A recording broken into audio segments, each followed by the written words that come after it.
Police जिंदाबाद, Sirsa police जिंदाबाद। Ma'am trade fair लगाया गया था जून महीने के अंदर और 12 तारीख को हमने एक सोशल मीडिया प्लेटफॉर्म पे इस कपड़ेबाजी को उजागर किया था कि एक ही सीरियल नंबर की वो कई टिकटें बेचते। इसके बाद उन्होंने 13 तारीख को खैरपुर चौकी में दरखास्त दी थी, तो खैरपुर चौकी से फ़ोन आया था, तो हमने तमाम पुख्ता वो सबूत दिए जिसके आधार पर वो साबित हुआ कि ब्लैकमेलिंग वाली ऐसी कोई बात नहीं है। तो वो जांच अधिकारी की रिपोर्ट आ गई थी, तो उसके आधार पर हमने एसपी साहब को 182 की कार्रवाई के लिए गुहार लगाई है। तो एसपी सर से मिले हैं, क्या कुछ रिस्पांस रहा है, उनके द्वारा क्या आश्वासन दिया गया है? एसपी साहब ने डीएसपी को मार्क की है इंक्वायरी और कहा है कि इस पूरे मामले के अंदर 182 दर्ज होने चाहिए। तो इस तरह के झूठे मामले दर्ज करवाए जा रहे हैं, पत्रकारों को भी नहीं छोड़ा जा रहा, क्या कुछ कहना चाहेंगे? मैडम आमतौर पे ऐसा बन चुका है कि लोग सच्चाई उजागर ना हो तो इस तरह के हथकंडे अपनाते हैं, संबंधित थानों के अंदर शिकायतें दर्ज करवाते हैं ताकि कहीं ना कहीं पत्रकार दब जाए और ब्लैकमेलिंग जैसे मुकदमे उन पर दर्ज हो। लेकिन आपको बता दें कि पुलिस प्रशासन भी अपनी इंक्वायरी सही ढंग से करता है। खैरपुर चौकी ने पूरी ही त्वरित कार्रवाई करते हुए इस पूरे मामले को उजागर किया है और हमें आरटीआई के माध्यम से पता चला है कि खैरपुर चौकी इंचार्ज ने पूरा मसला लिखा है। उसने लिखा है कि इस तरह की कोई बात नहीं है और तमाम जो आरोप है वो निर्धार पाए गए हैं। ये पूरा मामला कब का है मनमोही जी, कब लोग आप वहाँ गए थे? हम 12 जून को सर ट्रेड फेयर देखने गए थे, घूमने के लिए गए थे। वहाँ एक ही सीरियल नंबर की टिकटें बेची जा रही थी जी। तो एक तरह का फर्जीवाड़ा था जिसको हमने उजागर किया था। तो कहीं ना कहीं सच लोगों तक ना पहुँचे और कोई पत्रकार इस मामले को कवर ना करे, इसके चलते उन्होंने झूठी दरखास्त दी थी और इसके बाद उन्होंने लोगों से भी मुलाकात करके कहीं ना कहीं जो है छवि को प्रभावित किया था, बताया था कि ब्लैकमेलिंग कर रहे हैं। अब इस पूरे मामले को लेकर हमने भी अपने पुख्ता सबूत दिए थे जिसके आधार पर ये पूरा मामला इंक्वायरी हुआ है और जांच अधिकारी ने अपनी रिपोर्ट में लिखा है कि जो साक्ष्य ऐसे नहीं पाए गए हैं और आरोप पूरे निराधार हैं। इसके आधार पर हमने अब एसपी सिरसा को दरखास्त दी है ताकि पूरे मामले के अंदर जो है उचित कार्रवाई हो, कानूनी कार्रवाई हो और 182 के तहत पूरे मामले के अंदर कार्रवाई की जाए। तो कितने लोग हैं इस पूरी शिकायत देने के बीच में? शिकायत तो फिलहाल मुकेश शर्मा की तरफ से दी गई थी और आसपास के कोई और लोग भी इस पूरे गिरोह में शामिल हैं। अब जैसे से इंक्वायरी होगी और जैसे से सामने स्थिति क्लियर होगी तो पता चल पाएगा कितने लोग इस पूरे गिरोह को चलाते हैं। एक महिला पत्रकार का भी नाम आ रहा है। बिल्कुल सर, इसमें एक महिला यूट्यूबर की अहम भूमिका है क्योंकि जिस दिन हमने मेले की खबर लगाई थी उसके बाद से लगातार उसने फ़ोन किए थे और अलग अलग लोगों से दबाव बनाने की भी कोशिश की थी कि कहीं ना कहीं पैचअप हो जाए। लेकिन क्योंकि ये सच था जो हमने दिखाया था, फर्जीवाड़ा था जिसको हमने उजागर किया था, तो महिला यूट्यूबर ने दबाव बनाने के लिए बड़े प्रयास किए थे और अब एसपी साहब को दरखास्त दी गई है और एसपी साहब ने डीएसपी को ये मार्क की है और आदेश भी दिए हैं कि इसके ऊपर 182 की कार्रवाई हो। आपको ऐसा क्यों लगता है कि ये महिला पत्रकार पहले भी आप लोगों के पीछे हाथ धो के पड़ी रही है और भी आप लोगों के खिलाफ पहले इन्होंने कहीं ना कहीं पुराने मामलों की रंजिश रही है जिसके चलते इस तरह के मामले क्रिएट हुए हैं। हालांकि हमने एक सच ही दिखाया था, एक फर्जीवाड़ा उजागर किया था जिसके चलते इस तरह की झूठी शिकायत दी गई थी और कहीं ना कहीं ये उन लोगों पे तमाचा है जो ये भेदभाव मन में ये इस तरह की शंकाएं रखते हैं कि अगर कहीं ना कहीं कोई पत्रकार सच दिखाने की कोशिश करेगा तो झूठे पर्चे दर्ज करवा देंगे, ब्लैकमेलिंग का आरोप लगा देंगे।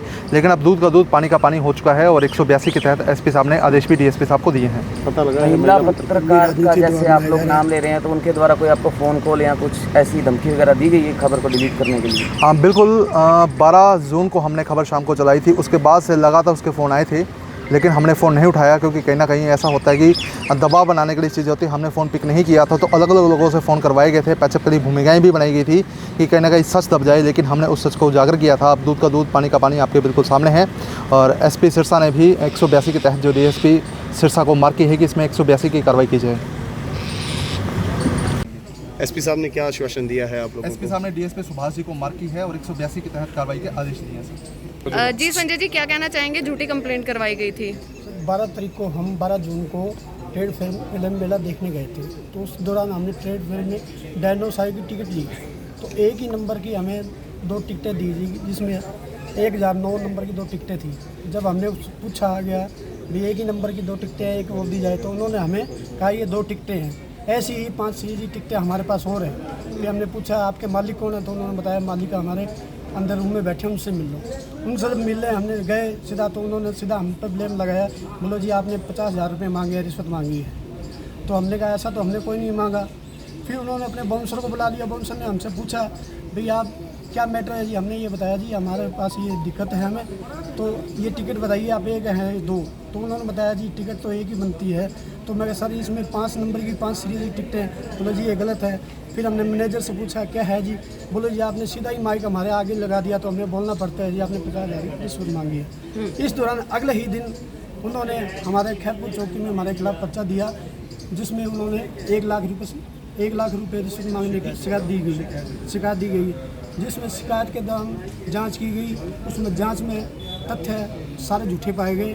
उसके फिर तो झूठे पाने पर हमने आज एसपी साहब से मिले हैं, तो इस पर जांच की जाए और कार्रवाई की मांग की है एसपी साहब से। शिकायत देने के इस मामले में आपके बच्चे के पास भी कोई कॉल आई थी सर नोटिस के लिए? शिकायत के दौरान 12 तारीख को जब हमने न्यूज़ लगाने के बाद नेक्स्ट डे सुबह मेरे नंबर पे कॉल आई थी। वो मोबाइल मेरे बच्चे के पास था, तो उन्होंने कॉल करके बोला था, लेडीज़ बोल रही थी, बोला बेटा आपने हमारी बाइट लेनी चाहिए थी, मालिक मैं हूँ। तो बेटा ने बोला जी हमने जो मौके पे जो मालिक था उसने बोला था मालिक हूँ मैं, उनके वर्जन ले लिए। बोलो नहीं है, मैं आपके फादर को भी फ़ोन मिला रही हूँ, मनमोहित को भी फ़ोन मिला रही हूँ, वो फ़ोन नहीं उठा रहे। उनको बोलना फ़ोन उठा ले या मुझसे बात कर ले, नहीं तो मैं कोर्ट द्वारा नोटिस भेजूँगी। ये फ़ोन करने वाले कौन थे? अब फ़ोन करना लेडीज़ थी, अपने आप को ट्रेड फेयर की मालिक बता रही थी। तो हम चाहते हैं इसकी जांच और इस पर जांच, जो भी महिला थी, जो भी इसमें संलिप्त है उसके खिलाफ कार्रवाई। क्या आपको लगता है ये एक गिरोह है? हाँ, ये गिरोह है जो आम नागरिक को भी परेशान किया जाता है।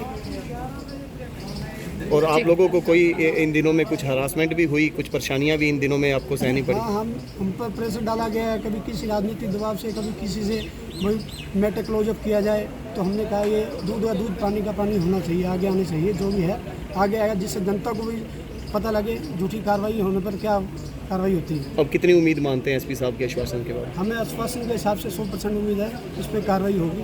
बाकी आगे की प्रक्रिया है जो एसपी साहब करेंगे, जो आगे कदम है उस पर उठाए जाएंगे हमारे। जी शर्मा जी, पत्रकारों की आवाज़ को भी दबाया जा रहा है, क्या कहना चाहेंगे? सबसे पहले मैं सिरसा पुलिस और सिरसा के एसपी साहब को मैं धन्यवाद करना चाहूँगा कि इन्होंने सच का सच और झूठ का झूठ साबित कर दिया। और इसके साथ साथ मैं यह भी बताना चाहूँगा कि सोशल मीडिया के पत्रकारों के साथ हर दिन अत्याचार होते जा रहे हैं, इनके ऊपर दबाव बनाया जा रहा है। कोई व्यक्ति झूठी शिकायत दे देता है, कभी राजनीतिक दबाव बना दिया जाता है। मैं उन लोगों को कहना चाहूँगा कि हम दबने वाले नहीं हैं, हम झुकने वाले नहीं हैं। और इसके साथ साथ अगर आप हम पर अन्याय और अत्याचार करोगे तो हम कानूनी लड़ाई लड़ेंगे और जनता के दर पर जाकर भी ये लड़ाई लड़ने का काम करेंगे। इसलिए सभी लोगों से, जो ऐसे लोग हैं जो सोशल मीडिया के पत्रकारों को दबाना चाहते हैं, झुकाना चाहते हैं, प्रताड़ित करना चाहते हैं, उन लोगों को कहना चाहूँगा भी ये अपनी जो है ना अपनी हरकतें ये छोड़ दो, कोई फ़ायदा नहीं है। और इसके साथ साथ सोशल मीडिया के पत्रकार है वो ग्राउंड लेवल पर लोगों की आवाज़ उठाते हैं, गरीब बेसहारा दबे कुचले लोगों की आवाज़ उठाते हैं, ये ग्राउंड पर जाते हैं। कल को तो कोई भी आरोप लगा देगा, झूठे आरोप लगा देगा। मैं सबसे बड़ा सिरसा के एसपी साहब को धन्यवाद करना चाहूँगा, इन्होंने दूध का दूध और पानी का पानी किया है। ऐसे तो पत्रकार कहीं भी जाएंगे, खबर बनाएंगे, कोई भी आरोप लगा के पर्चा दर्ज करवा देगा, ऐसा नहीं होना चाहिए। सिरसा पुलिस का धन्यवाद करते हैं कि पुलिस ने इंक्वायरी की है, ठोक बजा के इंक्वायरी की है। अब इसके जो दोषी हैं जिन्होंने झूठी शिकायत दी है उनके ऊपर कार्रवाई होनी चाहिए। और